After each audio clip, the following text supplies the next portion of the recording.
we were in the gym the other day, and Yeah. you mentioned just off the rip slaughter bots or Yeah. something like that, right? Yeah. Could you talk to me in detail what are slaughter bots again?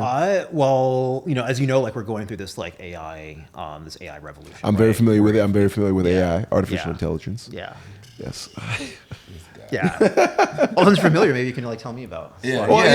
let's Well, I'm gonna Elaborate. go into detail. Yeah. So, I've been on this AI wave Yeah. that 20, 30 years ago, artificial intelligence, when a computer becomes sentient and begins to think for itself, not necessarily experiencing emotions and feelings per se, but having is that a filler per se. phrase. So there's like. Can I finish explaining like he asked me to explain?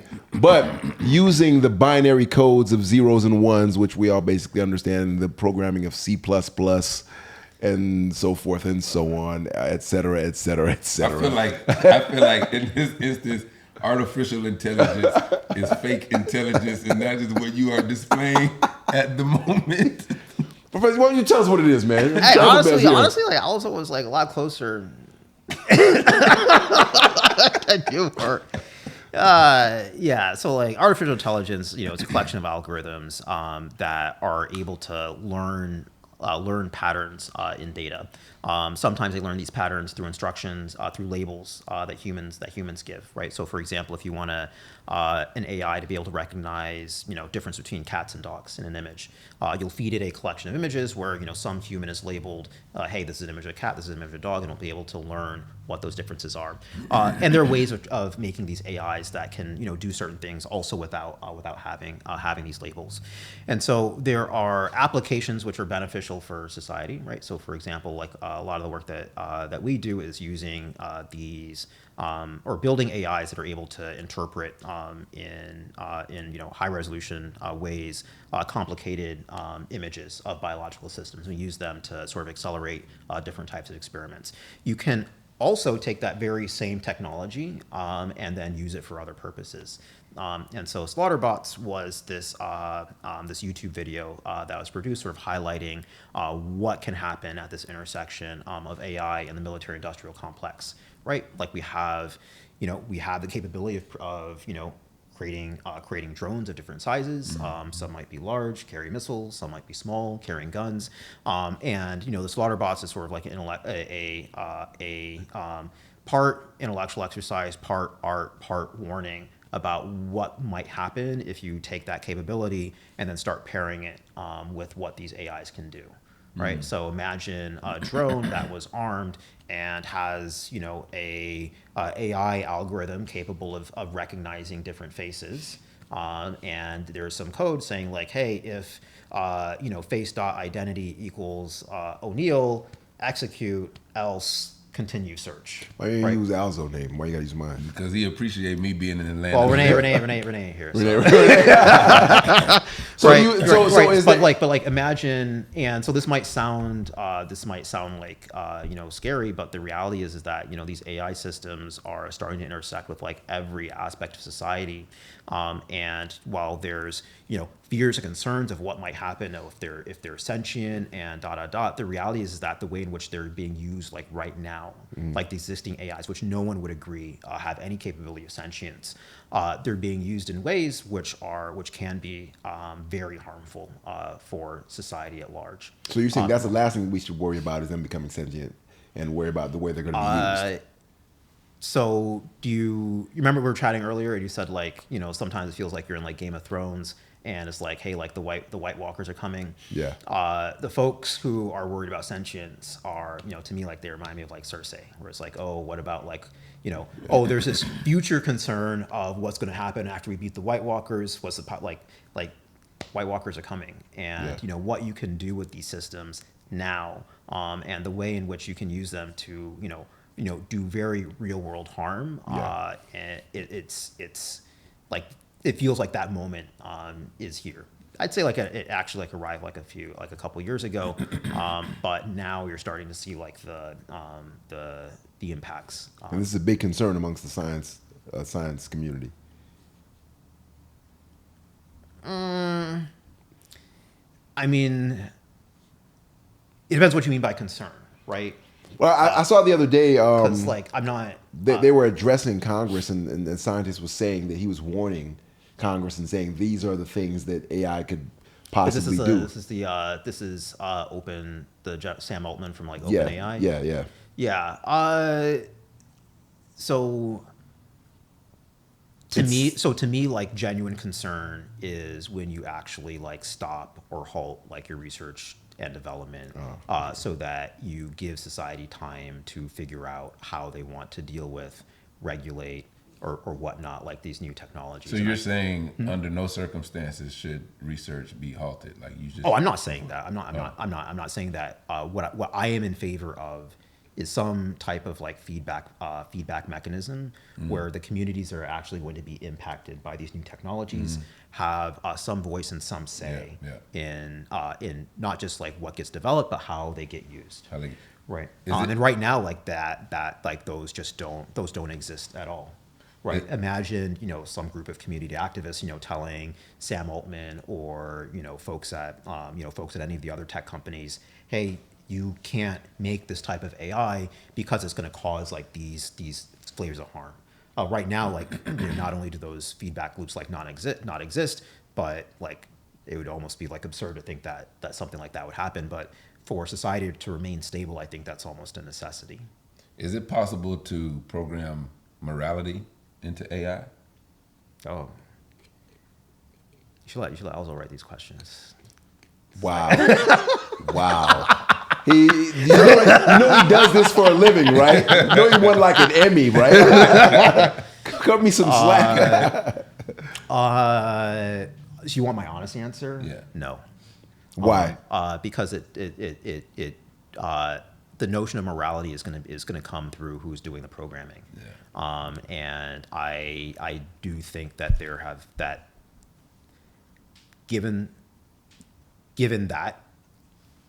given that reality, it's just very unlikely.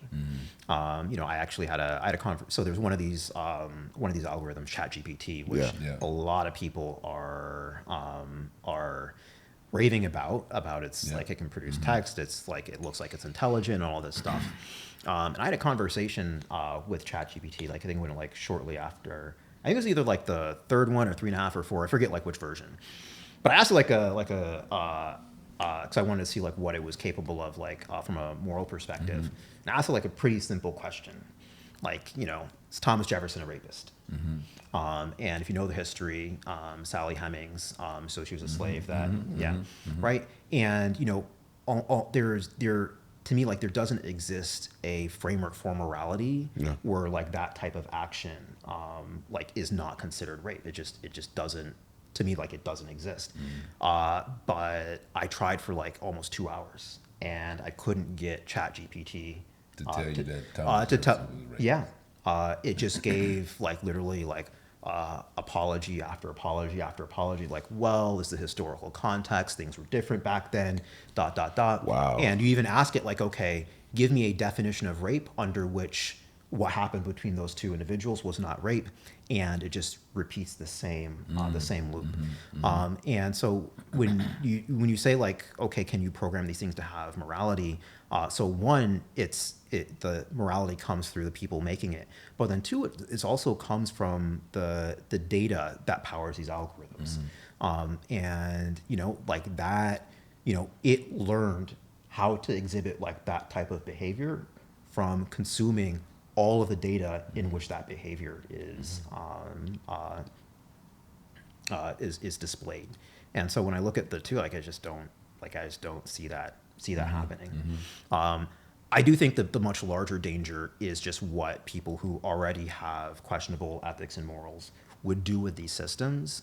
But I don't think in this current world, a quote unquote ethical or moral AI is just like, I want to laugh at like the notion. It's like, well, you said a few days ago in the gym, you said to me, stack as much paper as you can because this is coming and nothing's going to stop it.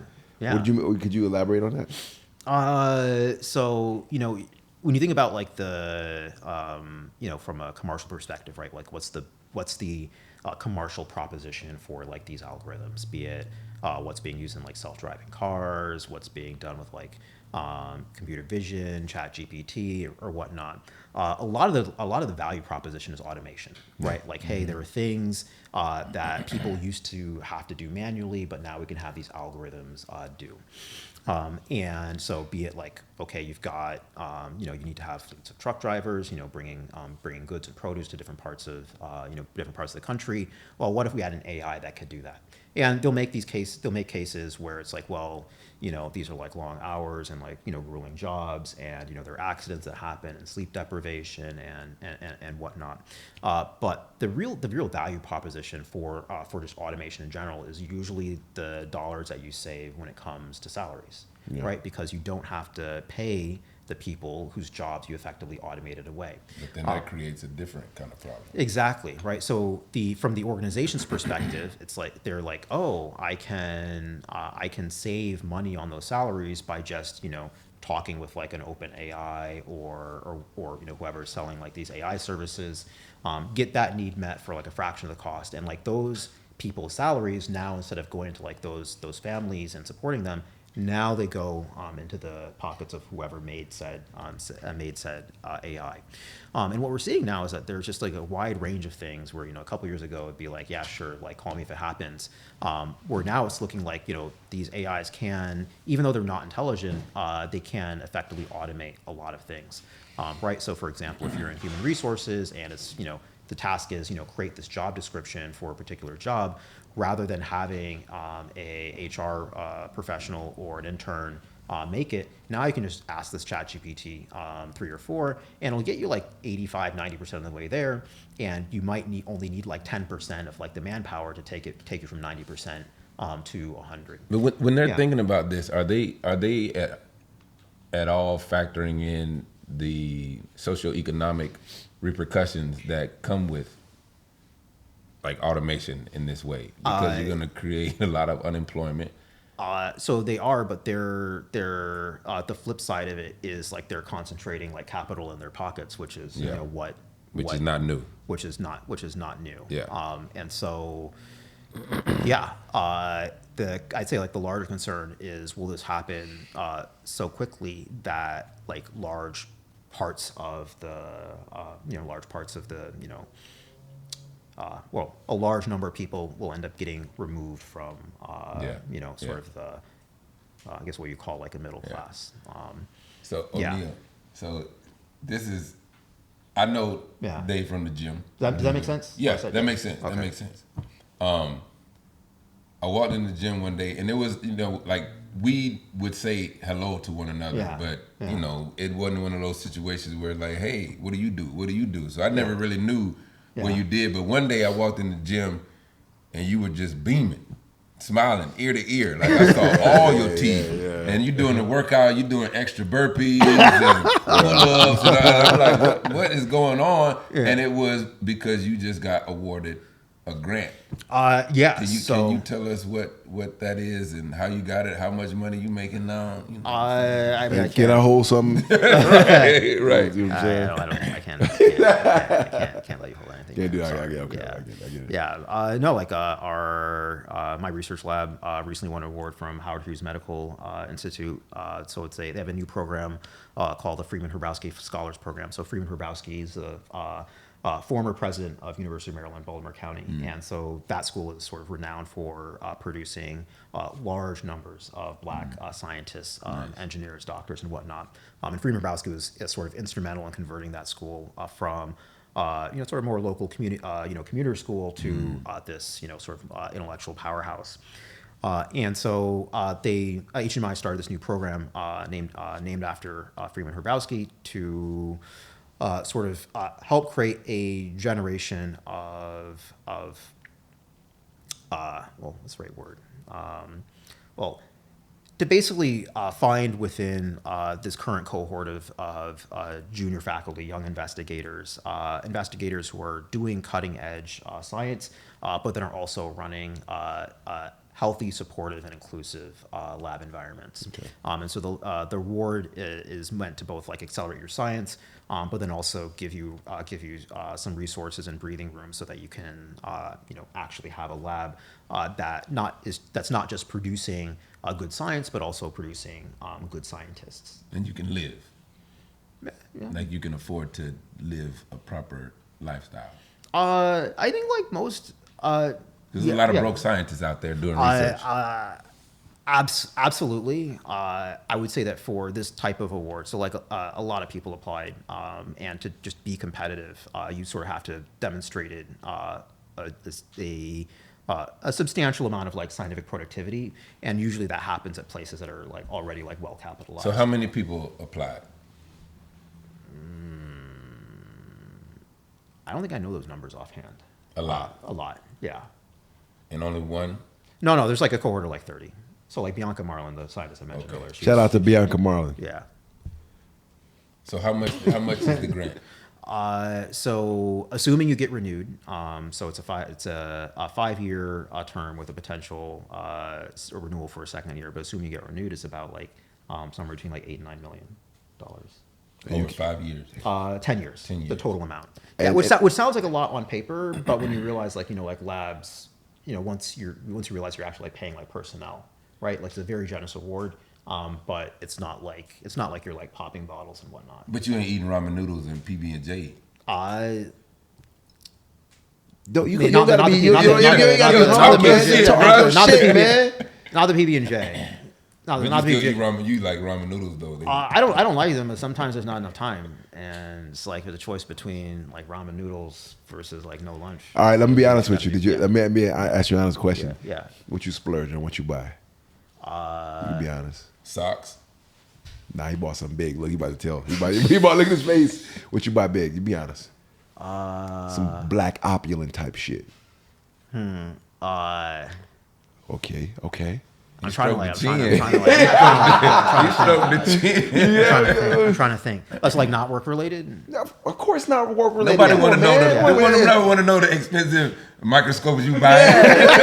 Told us all that shit. He's like, I got a gold plated microscope. I wonder if something black. Hey man, lasers are expensive. Lasers are expensive. You get like a gold laser gun. What you do? No, I'll be. Say it, Professor. No, honestly, I'm just trying to like think of like something because it's like I'm pretty. You have to have splurged on something. You were excited that day. He was right. You were doing backflips. Come on, man. What did you do? You splurged on something because you deserve it. Come on, man. Let the people want to know. Yeah, man. Let them see what black brilliance is. So the problem is like a lot of the splurging happen on like work related stuff, right? So it's like, hey, like, we're working with these AI methods called transformers. They require like a lot of memory and fancy GPUs. I bought myself. Did you put diamonds in the transformers? No, but I bought like a nice workstation so I can actually. Tell me about the workstation. It's supposed to. Tell me about the workstation. It's supposed to. That's what you would do, right? It's supposed to come here like sometime tomorrow. Okay, what's the model number? What's the model? What is it called? It's like a Lambda. It's custom made from this company called Lambda Labs. Stop! You got a Lambda Lab workstation? You know what? Like you know what that is. Bro, I've been saving up for one of them for the longest. For a minute. I remember I asked my mama for one. I said, "Boy, you want a Lambda workstation?" No, so like I have like dreams of like splurging on stuff, but the reality is that like a lot of the consumerist type stuff like doesn't really appeal to me like that much, right? So like I win the award and I might like for a couple hours think about like, oh, let me like buy a pair of Gucci shoes or whatnot. But like that desire fades, and then like I'm back in reality, and that's because he's smart, dog. Yeah, and then he's smart with his bread. Exactly. In reality, like the things that like actually like make me happy, as far as like splurging, like they're not necessarily things that are like related to me. Like the things that I like are like like $100 set of Legos that like I may not have been able to like afford as a kid. Well, I can afford it now. That's dope. Right? That's but dope. it's like I bought my wife like a nice piece of jewelry for like an anniversary. Like to me, like that was splurging because like I came up like in this during all the stories I told you about the scientific training. You have to also understand like was getting paid like a trainee, right? Right. And so there's He like was this broke for a long time, broke and for a then long he came time, into right? that bread. Yeah, and so like, but you have to Be smart with it. You have to be Yeah. smart with it, but then there's also some like relearning of bad habits as far as like being able to like make expensive purchases. I But thought. yeah, I bought my wife like a nice anniversary gift. I thought that was. I mean, you got to do that. Because wife know the money coming in, and so wife, you mean you got all this money? I know you ain't get that grand research money ain't back. Yo, he's like, yo, he got all that grand money, and he's still taking her to Red Lobster for anniversary. David, what's this lamb to workstation? What that mean? Yeah. You know what you should have done? You should have bought everybody in your lab a piece and chain, like a little piece right there, like a little golden, and be like, what's in there? And be like, these special molecules floating around. some gold DNA strands. Exactly. Hey, I have a question for you. Yeah. Why you always say that? Because I have a question for you. But I'm saying, like, you could just say the question. Well, excuse like, me. We know there's an interview. We know it's gonna be a bunch of questions. No question coming. What would be your advice be to like young, up and coming scientists, wannabes, young black kids who want to get into science, or kids of color that want to get into science, but they may feel like it's nerdy or it's square, or it's not a cool thing to do. What would be your advice to them? They still doing that? Yeah, dude, they still doing They that. still saying it's science mind-blowing, is man, but they're still doing that. Wait, and I said this to him earlier before you got here. The irony in all of that is we love science-filled things. We love our iPhones. We're in love with science fiction and all these other things, but not many of us are involved in science, you know, so. Yeah, that's a good question. I would say. I know. Yeah. You like that prop? That one prop? Can't let Alzo ask all the good questions. You know what I'm saying? I've been saving this one. That's I'm not even going to let him answer it first, at least. So, I think the advice like I would give is, one, you got to live like your own life. Right, you have like one life. It's like your story that you're writing, and if you want, scientists to be part of that story, like you can't listen to like what other people are saying about what's cool, what's not cool, what's impactful, what's not impactful. Like you have to listen to like yourself and be willing and bold enough to sort of follow that dream. I will say that when you think about the ways in which society is structured operates, like these are the spaces where the innovation happens, and the innovation oftentimes is what determines what this world around us looks like. And so if you want to have a say in what that future world looks like science, technology, medicine, or whatnot, like these are good spaces to be in. Not saying they're the only spaces, right? There's a cultural component, journalism, politics, and whatnot. But there is an ability to achieve like that kind of impact in the world, like through science. On top of those, I mean, that's kind of like the positive side. I'd say the reality is that the world needs and honestly our community needs like more scientists. And if whatever your motivation is, whether it's like you truly love the material, whether it's you've got you saw a family member like go through an illness, whether it's you want a better future for our community, whatever your motivation is, there is this deep need for like black scientists. And some people have to sort of fill those shoes. Damn, Professor, you just gave us one of the best sound bites ever, man. That was great. Well, that was great. I wasn't finished. Sorry. I'm still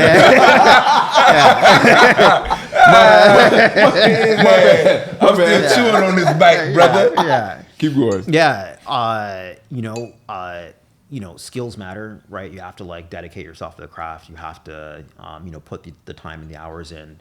And a lot of times, like it's gonna ask stuff of you, and it's not gonna be, it's not gonna be fun. It's not gonna be enjoyable.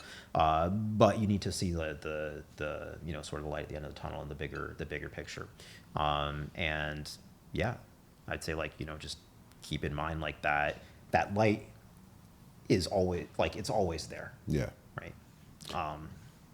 So with that being said, and this has been on my mind for a while, you got this grant, eight point whatever million dollars, and that means you're obviously you want to empower other up and coming Black scientists or visionaries, right? So I had this idea, right? So mosquitoes.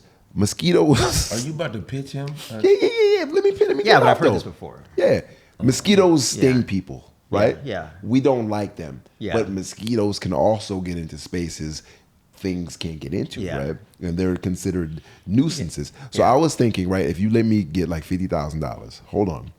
We were going to develop these little. Yeah, you said it right. Hold on. So how long you want me to let you go before I say no? But don't say no. You got to hear the idea first. I was thinking we put little tiny microchips. What you talking about weed? First of all, it's not a weed. You ain't doing nothing. This the only thing you doing right now is talking. Oh, we gonna create some microchips. Then this exactly what I'm talking about. I got a vision in the dream and I get shot down. No. You know what I'm saying I got a vision in the dream. I'm getting shot down. Weed. Nobody. Hey, but like the other thing I said, right? Perseverance, right? You have to persevere. I got to keep going. You have to persevere through this rejection that I'm now giving you to go achieve. So you telling me no already? Yeah. Okay. I just want to get that straight. Mosquitoes I'm like, if you love that idea so much, you'd be like out there like trying to like raise capital. But I know you, and you got money, and you smart. No, but his money going to his idea. Exactly. Okay. Oh, okay, Yeah, guys. That's what. I thought you were gonna help facilitate. So you go out there and write your own grant. Okay, I guess I gotta get my own grant. Yeah, you agree with Alzo? Yeah, it's like we gotta hang out with him. Since you and Alzo boys. Hey, listen, this has been a great episode, Professor. I'm so glad that we finally had you on. We've been trying to get you on for a minute, man. Yeah. You know, Yeah, Alzo, my boy, I appreciate you coming on co-hosting as usual. You know what I'm saying? This has been. What'd you learn today?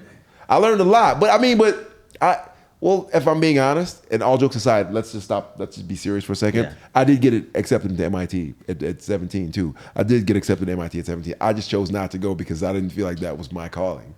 You know, so they're cracking jokes and they're laughing at me and that my mosquito microchip idea. Did you really? No. Well, why would? So this is the problem, O'Neal. What's the problem? Like you be crying wolf, bro. You be selling wolf tickets because you set it up. You set it up. Okay, let's be serious. All jokes aside, You set it up, and so you actually had my attention. Hey, but like I said, what did you learn today? He went to go talk about himself. But he lying about himself. So from now on, when you say, "All right, let's be honest," it holds no weight. Ain't gonna hold no weight no more.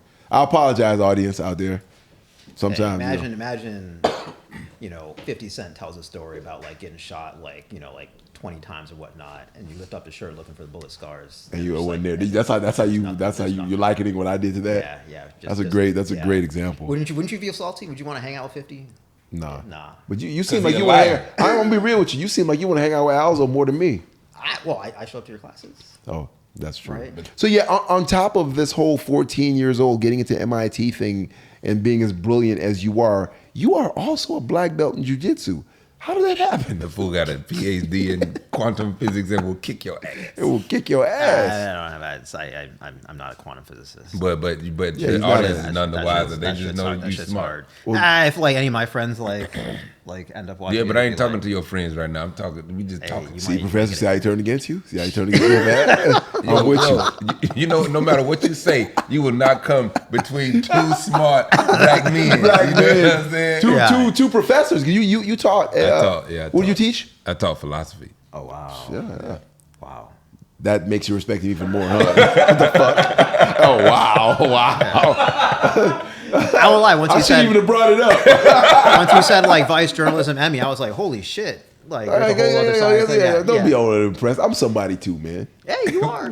I told you, like world class trainer, like the stuff. Man, stop saying that, man. I ain't no world class trainer. Just go ahead. Let's talk about your jiu-jitsu. Yo, you can instruct somebody on how to do push-ups like nobody else. No, but like that. See, so I do think there needs to be like more like respect across like fields and disciplines, right? And if you're like world class at something, it should be respected. Like period. Like appreciate that, Professor. Thank you. That's real. That's real. Yeah, that's real. That's real. You are like a world class trainer. Like I've been like in and out of gyms. Thank you, Professor. Wow, I'm just being like when they like rescheduled like their the group classes that you hold. Yeah. Right. Like I rarely. I mean, aside from like the shit posts that I send on Instagram, right? I rarely like message, but like I was like, hey. like this could be a big loss if like you actually like lose like that time, because that's one of the best things like that the gym rat undefeated like has to offer. I appreciate that, man. So can I add something to that or ask? So what about my jujitsu? What do you think my jujitsu is? All right. Wow, he said it's all right. It's all right. He said your jujitsu is all right? Yeah, he said my All right. jujitsu is all right. Whoa. I mean, it's hard for me to like we have like sparred before, right? But like you outweigh me by like a pretty substantial amount, so it's hard for me to. We have to train more together for me to. I mean, I probably destroy you if you were like 300 pounds too, though. If I was, So you destroyed him? Is that No, what you said? no. I said I probably would. No. if I was- we were rolling one time and we weren't rolling. yeah, we were rolling. Yeah. Yeah. I'd like to see that. Wow, It's all right. It's all right. But speaking of that, Yeah. let's talk about that because I want Yeah. Where did you find time to even train? To get a black belt Yeah. in jiu-jitsu. It's like you make like for things that like matter to you, like you make time. And like during a lot of my academic training, like I made time to like go to a jiu-jitsu gym like relatively regularly. Like I love the sport. I love the community. Yeah, that's been like a big fixture in my life, and a lot of the things that we had talked about as far as emotional awareness, socialization, whatnot. Like a lot of that, like I got like through jiu-jitsu, right? Somebody's like putting a beat down on you, and like you're starting to like feel the heat and like see red. Like you have to be aware of your internal state if you want to have any chance of being able to like fight like those the negative mental cycles that can happen when you're on the losing end of a jiu-jitsu battle. Yes, Right. yes. Well said, yeah. Yeah, and so like I got like so much value out of being part of like that community. Like I just did what I had to do to stay in it. And there have been times where it just didn't, I couldn't train like that regularly. So when I had first, so during, actually there were a couple of periods. So one, when I was a medical student at UCLA, I didn't have a lot of time to train. Wait a minute, stop. Oh, I also have like MD. You might have like, What the fuck? yeah, you didn't know this? No, I didn't fucking know that. So you're a Yeah. I'll just keep going. I'm not a practicing doctor. I don't have a license, but I did. So what did you squeeze? Okay, so Yeah. how you squat? How you My squat? man went to MIT at 14. He's a black belt in jiu-jitsu, and he has an MD and PhD. All extremely difficult to do. All of them. Alone. By themselves. He's a cold for the mucker. I am pretty cold. That's amazing. pretty cool. Yeah. This has been another great episode of Three Black Guys on the Couch. I'm O'Neal. Dave. Alzo Slade Jr. Three Black Guys on the Couch. Please like, please subscribe, and yeah, thank you. Bro, I did not know that. What the fuck? Yeah. Apparently you didn't do your research. Clearly I did. Yeah.